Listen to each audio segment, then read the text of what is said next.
इस सावन के महीने में कजरी का आनंद बाबूजी कुछ अलग है। लेकिन एक दुल्हन के दुल्हा बाबूजी परदेश में बा, साल 2 साल से दुल्हन यार बेचारी तरसत बा। यार बाबूजी धीरे धीरे इस सावन के महीने में बढ़िया ही, हाँ सावन का महीना बाबूजी धीरे धीरे रिमझिम रिमझिम बारिश, और वही में कहूँ कहूँ करिया करिया बादर। दुल्हनिया बाबूजी सोचा था कि बदरा दहजरा का नाती हमें परेशान करल बा, लेकिन कहा था कैसे मास्टर साहेब दुल्हन के विरह वेदना भाई माँ।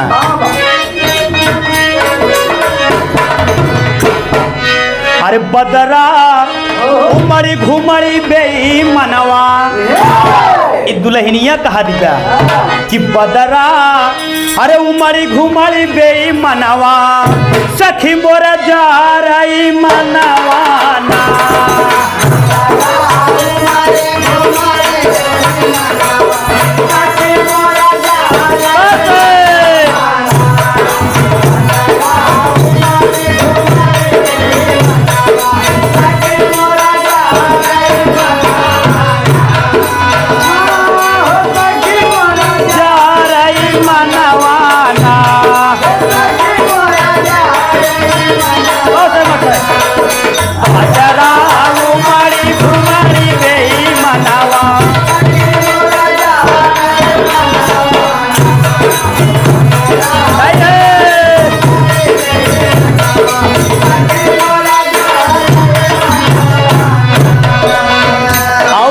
बाबूजी भैया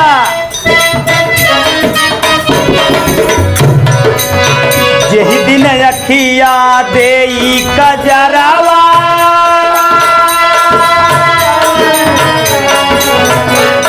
यही दिन अखिया देई कजरावा, सावर रूप धरई दही जरावा।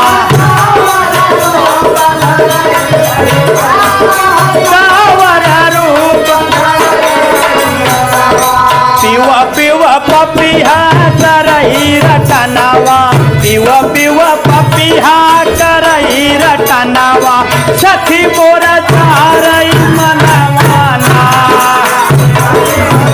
वाह भैया वाह।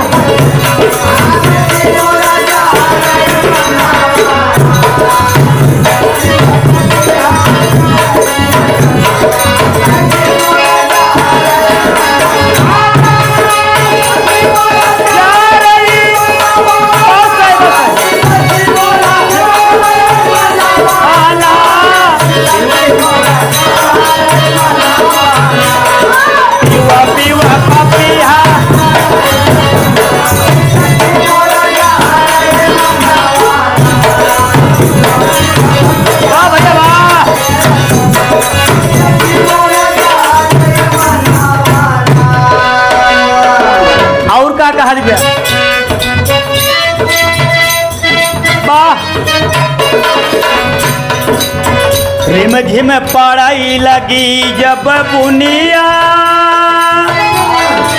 बाजे मनवा में हरम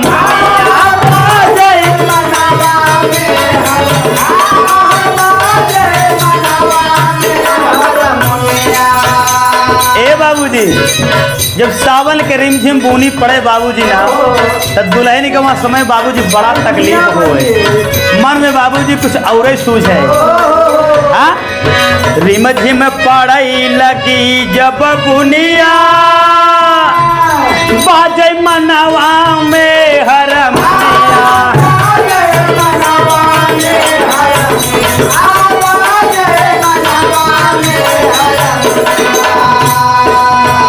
मन करई झूलै के झूलनवा, मन करई झूलै के झूलनवा, सखी मोर जा रही तना। या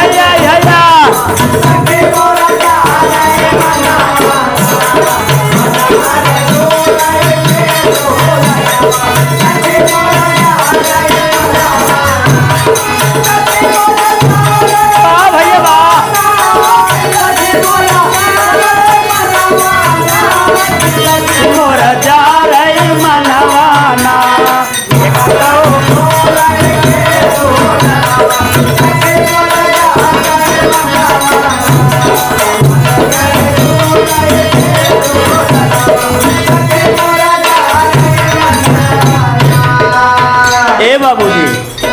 नई नई दुल्हन बेचारी घरे में दिन भर बैठी रहे, न केहू से मिले पावे न केहू से बतियाए पावे। हाँ अकेले करे तो करे का बेचारी। एक तो नई नोख दुल्हनिया दूसरे ससुरे कई राहनिया।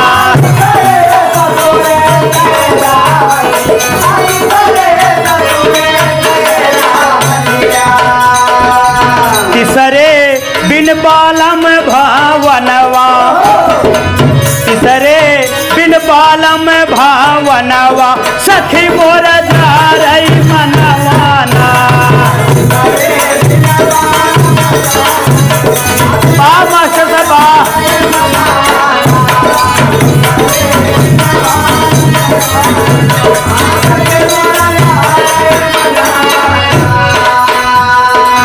कबहू झारई सुघर फुहारी, कबहू तपी के दहिया जारी।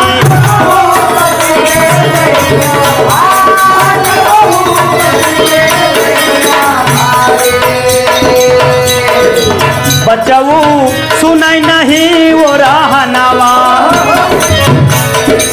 बचऊ सुनाई नहीं वो रहनवा सखी मोरा जा रही मनवाना।